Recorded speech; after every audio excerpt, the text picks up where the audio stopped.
Hello everyone. Before this video, we have already discussed the Gauss's theorem and its applications.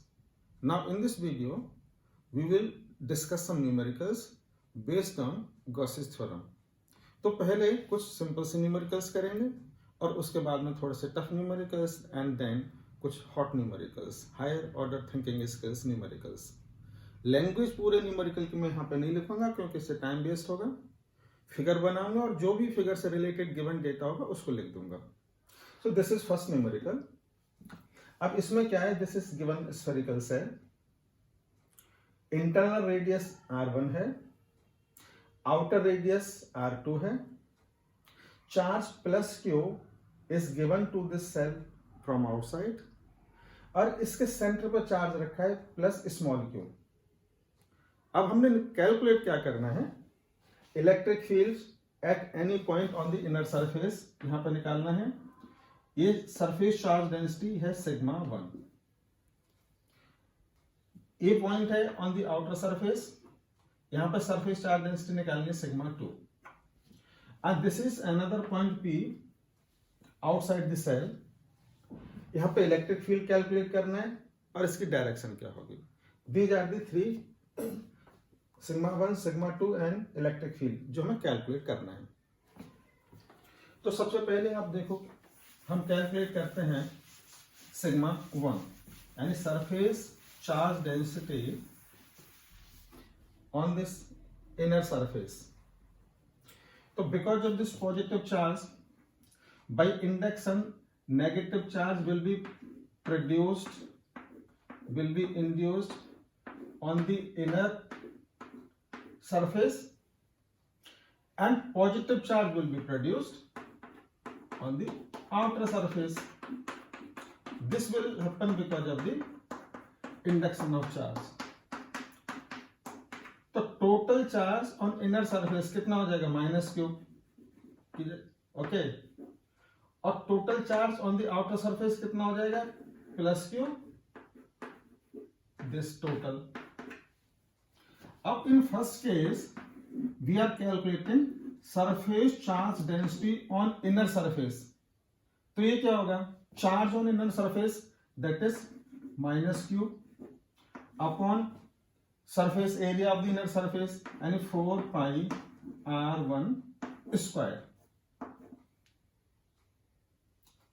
surface charge density क्या होता है, this sigma is equal to q upon a. ये formula है. तो charge कितना होगा inner surface पर, minus q. ये इंडक्शन से आया नेगेटिव चार्ज. सरफेस एरिया कितना है, 4 pi r square. Internal radius r1, so r1. अब इसका यूनिट क्या होगा, कूलम पर मीटर स्क्वायर. सेकेंड पार्ट क्या कैलकुलेट करना था, surface charge density on the outer surface. तो आउटर सरफेस पर कितना चार्ज है total, plus q capital Q and small Q. Total charge ये है अपॉन इसका एरिया, तो 4 पाई r2 स्क्वायर. अब थर्ड पॉइंट क्या कैलकुलेट करना था, electric field at point P. So electric field की वैल्यू क्या होगी, E is equal to 1 upon 4 pi epsilon naught total charge कितना है, plus q plus small q. This is the total charge upon r square. So r कितना है इसमें, distance x है, so upon x square. This is the electric field.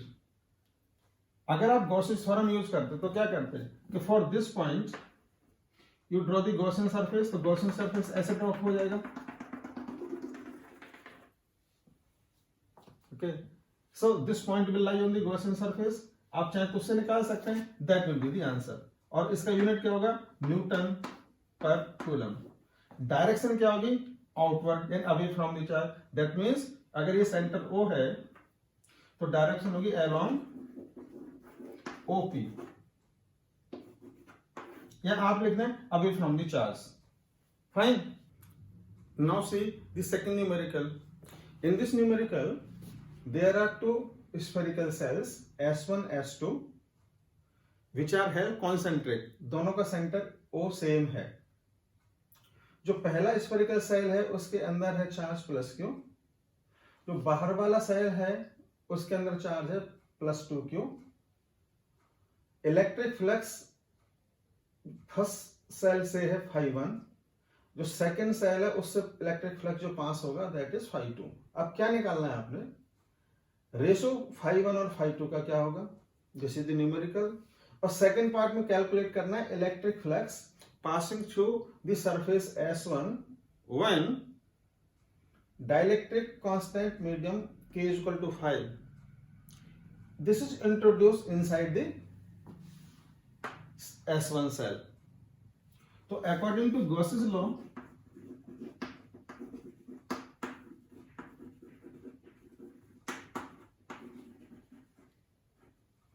Electric flux phi E ये क्या होता है, चार्ज अपॉन एप्सिलॉन नॉट। तो φ1 electric flux जो सरफेस S1 से पास हो रहा है that will be Q upon epsilon naught. इसके अंदर चार्ज Q है, this is for first surface तो इसको φ1 मान लो आप। For second surface electric flux कितना पास होगा φ2, और दिस इज टोटल चार्ज। तो टोटल चार्ज सेकंड सरफेस के अंदर कितना है, Q plus 2Q upon epsilon naught. दोनों को डिवाइड कर लो, φ1 upon φ2, this is equal to Q upon epsilon naught upon 3Q upon epsilon naught. Epsilon naught cancel, Q cancel, so answer आ गया 1/3। अब सेकंड केस में क्या कैलकुलेट करना है कि electric flux φ1 when this medium K is equal to 5, ये है डाई इलेक्ट्रिक मीडियम, यहाँ इसके अंदर आप फिल कर देते हैं K is equal to 5। तो इन दैट केस φ1 डैश मान लो, this is equal to charge inside upon epsilon naught into K। तो चार्ज तो अभी भी सेम है Q, तो Q upon epsilon naught K, और K की वैल्यू है 5, तो 1/5 Q upon epsilon naught. This is the second answer. और 5 का जो यूनिट है वो आपको पता ही है, newton metre square per coulomb, newton metre square per coulomb. This is next third numerical. तो इसमें क्या है कि cylinder with radius r length l is inside the uniform electric field. Electric field की value at all the points remain same. तो इसमें calculate क्या करना है, electric flux passing through this cylinder. So मान लीजिए दिस सरफेस, ये जो फेस है this is S1, second face S2, और जो कर्व सरफेस है दिस इज S3। तो एरिया वेक्टर की direction for this first surface will be this, theta से हमने लिखा। इलेक्ट्रिक फील्ड की डायरेक्शन है यहां पर देखो ये E opposite, so angle 180 degree. For this surface eta की डायरेक्शन है, एरिया वेक्टर की direction this, electric field direction same, so theta is equal to 0 degree. For this surface S3 direction of the area vector and direction of electric field both are perpendicular, so theta is equal to 90 degree. अब आप calculate करते हैं electric flux phi। तो phi total कितना होगा, φ1 passing through first surface plus φ2 passing through second surface plus φ3 electric flux which is passing through the curve surface. तो first surface में क्या होगा कि ये फर्स्ट सरफेस, तो एंगल है, तो ये हो जाएगा कितना, E into A into cos 180 degree. For second surface electric field into area, तो ए सेकंड सरफेस ये है, so cos 0 plus third surface के लिए E इंटू ए इंटू कॉस 90। अब कॉस 90 तो 0 हो गया, अब कितना होगा, E ए कॉस 180, सो कॉस 180 की वैल्यू कितनी है, -1, सो माइनस ए प्लस ई ए कॉस 0 की value 1 plus cos 90 value 0, and this minus E A plus ये कैंसिल हो गए, तो आंसर आ गया 0। This is 5। and no electric flux will pass through this cylinder if it is held in the electric field which is uniform.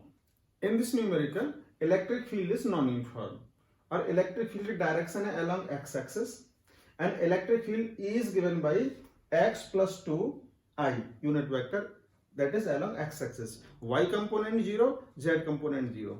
Now in this electric field which is not uniform, uniform के लिए तो मैंने बताया पहले numerical में कि 0 होगा.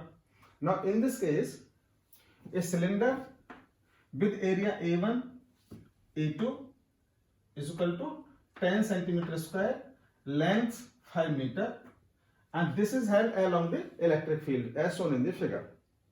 So now we want to know the electric flux linked with this cylinder. So 5 total.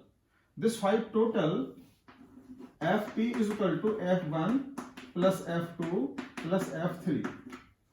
F1 electric flux linked with first surface. So S1 है angle 180 degree. तो ये कितना हो जाएगा E into A into cos 180 degree.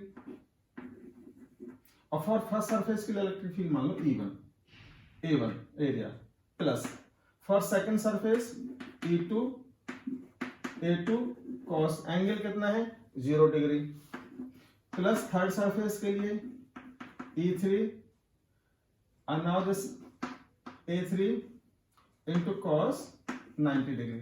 So cos 90 तो 0 हो गया. अब now this is equal to E1 A1 cos 180 minus 1 so minus sign. This is plus E2 A2 cos 0 1 and this is now 0 minus. अब E1 की value क्या होगी and at this point. So if we consider this length 5 meter, so this will start x is equal to 0 to x is equal to 5. So यहां value put कर लो. E1 is equal to 0 की जगह पे लिखें, x की जगह पे लिखेंगे 0. So E1 is equal to